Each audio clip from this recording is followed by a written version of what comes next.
আমার ছোট মেয়ে, আমার একমাত্র মেয়ে, সে টেলিফোন কল ধরেন। আমার মেয়েকে টেলিফোনের অপর প্রান্ত থেকে জানানো হয় জনাব মির্জা ফখরুল ইসলাম আলমগীর কথা বলবেন। আমার মেয়ে খুব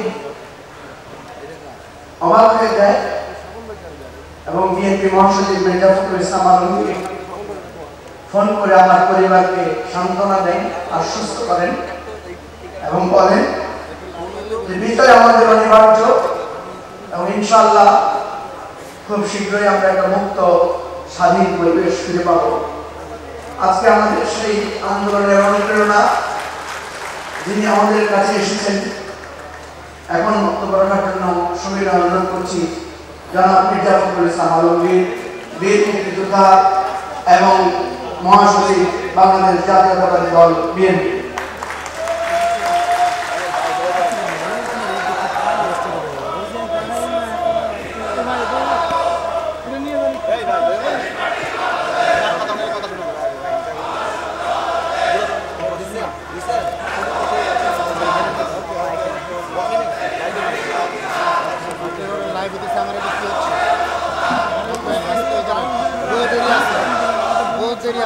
আপনার যত সময় লাগবে আমার 5 ভাগের 1 ভাগ সময় লাগবে।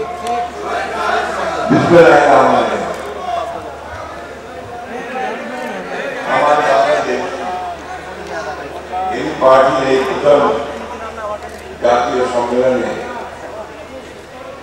যিনি প্রথম অধিবেশনের অধিকর্তা ছিলেন এবং আজকে সম্মেলনের প্রতি যিনি পার্টি নেতৃবৃন্দ, সর্বস্তরের কাউন্সিলরবৃন্দ ও আজকে উপস্থিত আপনারা আমাদের বাংলাদেশের রাজনৈতিক দলগুলো জাতীয় নেতৃবৃন্দ আসসালামু আলাইকুম। মজিবুর রহমান মনির সঙ্গে সঙ্গে আমিও কিছুটা আবেগে আক্রান্ত।